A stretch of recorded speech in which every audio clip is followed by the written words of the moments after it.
여러분 안녕하십니까. 수신료 분리 징수로 인해서 KBS는 지금 내부적으로 큰 구조조정에 직면해 있습니다. 구조조정뿐만 아니라 KBS 자체가 변해야 된다라고 해서 이 KBS는 사실상 해체 수준의 대수술이 필요하다 하는 지적입니다.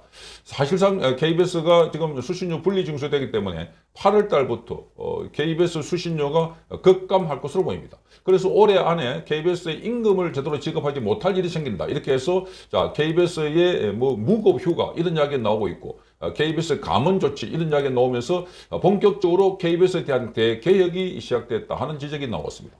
자, 그러기 위해서는 KBS의 지배 구조가 바뀌어야 되고 사장, 지금 이사장 모두가 다 교체가 되어 그렇게 되면 본격화될 것으로 이렇게 전망되고 있습니다. 자, KBS는 수신료를 받고 있기 때문에 이런 문제가 지적되고 있고 부각되고 있지만 그러나 수신료를 받지 않고 있는 또 다른 공영 방송 중에 대표적으로 편파 왜곡 조작을 하고 있다는 방송 바로 MBC입니다. 자, MBC에 지금 다시 주목을 가는 이유는 MBC가 그동안 우리 사회에서 너무나 많은 폐해를 끼쳐왔기 때문에 자, KBS 못지않게 MBC도 대대적인 대수술이 필요하다 하는 지적입니다. 자, MBC는 지금 이 감사원의 감사도 받고 있고 MBC가 받고 있는 게 아니라 감사원에서 이 방문진에 대한 감사도 받고 있고 방문진이라고 하는 것은 MBC 주식의 70%를 갖고 있는 방송문화진흥회입니다.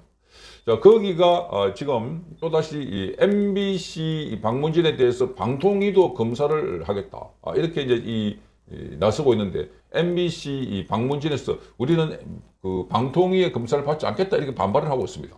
어찌됐든 그동안 이 MBC가 편파 왜곡 조작, 그러니까 지난번에 가까이는 윤석열 대통령 미국 방문 때 바이든 날리면 이런 자막 조작해서 왜곡 보도했다는 비판.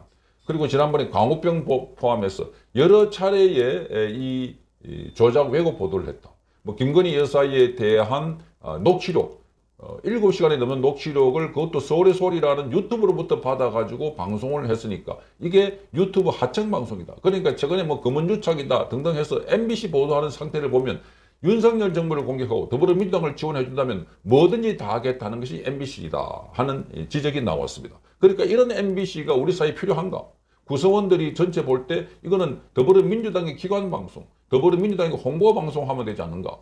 자, 이렇게 말하자면 비판이 쏟아져 왔습니다.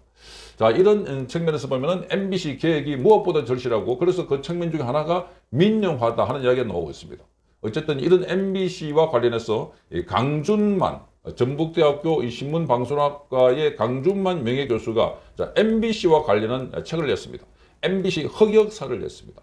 자, 이걸 보면 MBC가 왜 개혁이 필요하고 어떻게 개혁해야 되는지를 잘 드러내는 대목입니다. 이미 MBC는 민주당을 편드는 게 방송 민주화인 줄로 알고 있다. 이렇게 지적을 하고 있습니다. 자, 그래서 이 MBC는 스스로가 악마화되고 있다. 또 MBC가 스스로 무덤을 파고 있다. 이런 대목들이 나옵니다.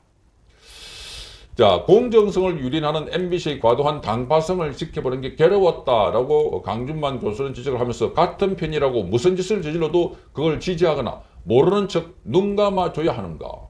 이 강준만 교수도 진보학자로 알려져 있습니다. 같은 편이라도 무슨 짓을 저질러도 그걸 지지하거나 모른 척하고 눈 감아줘야 하나. 그럴 수 없다는 겁니다. 자, 강준만 전북대 명예교수는 자신이 쓴 책 MBC의 흑역사에서 MBC는 마치 자신들이 선과 정의를 독점한 것처럼 민주당을 편을 드는 게 바로 방송 민주화인 것으로 알고 있다. 그렇게 행동하고 있다. 이렇게 비판했습니다. 그는 조국 사태 때 이른바 딱 보면 100만부터 현 정부 출범 이후에 바이든 날리면에 이르기까지 지나치게 편향적인 MBC 보도와 행태를 조목조목 비판했습니다.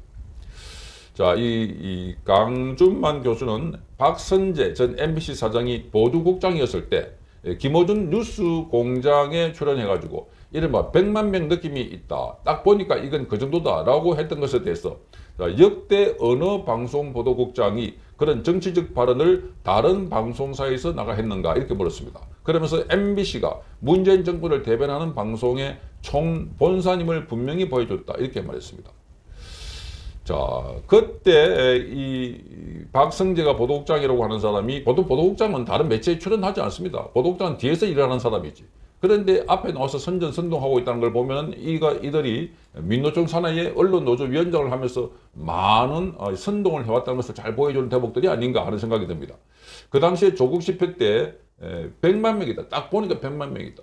그러니까 그 당시에 조국 집회 때 광화문 광장에서 정광훈 목사를 비롯해서 많은 우파단체들이 조국 물러가라, 문재인 사퇴하라 이럴 때 그때 수십만 명, 수백만 명 모였다고 하니까 그런데 이 서초동의 검찰청 앞에서 조국 지지 않는 집회를 했는데 그때 불과 6만 명, 뭐 7만 명 많이 모여봤자 이랬다는데 그걸 딱 보니까 100만 명이다. 이런 발언을 했다고 해서 그게 바로 선정적인 대표적인 경우다. 아니 보도국장이라는 사람이 보도에 가장 객관적이고 평가를 하셔야 될 사람이 앞에 나와서 선동을 했다는 비판을 받은 것이었습니다.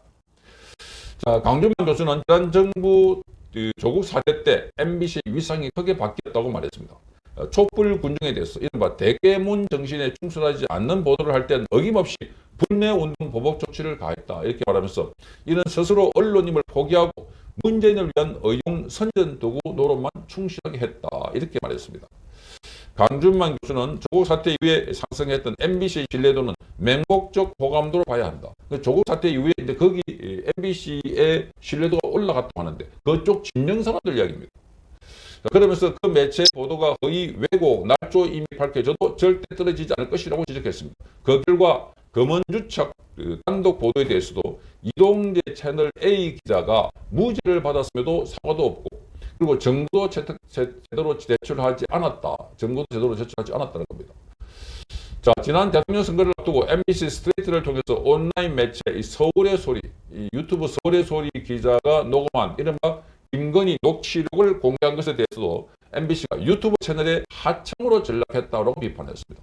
그러니까 이것 또한 말이 안 되는 게 이 서울의 소리라고 하는 그야말로 취재 수법도 아주 비열하게 6개월, 7개월 가까이 김건희 여사하고 전화해가지고 그걸 녹음해가지고 그걸 발췌를 해가지고 이 서울에서 먼저 보도하지 않고 그걸 MBC가 따지니까 그걸 받아가지고 MBC 기자가 정리해가지고 보도를 했다.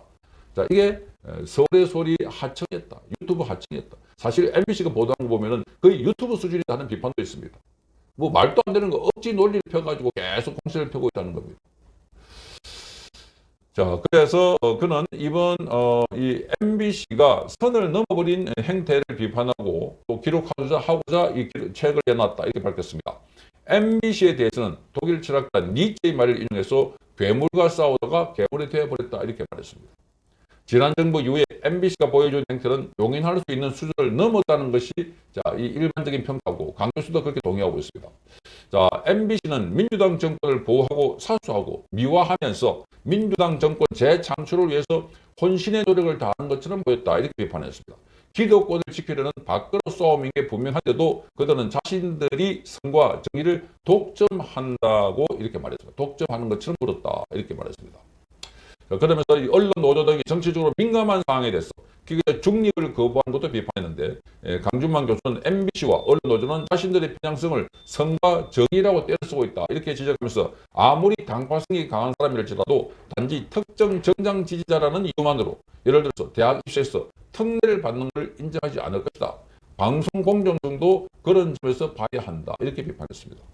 자, 강준만 교수는 진보 진영이 선악 이분법에 중독되어서 반대편을 악으로 몰아간다 이렇게 말하면서 이는 마약 중독이나 알코올 중독과 다를 바 없다 이렇게 말했습니다.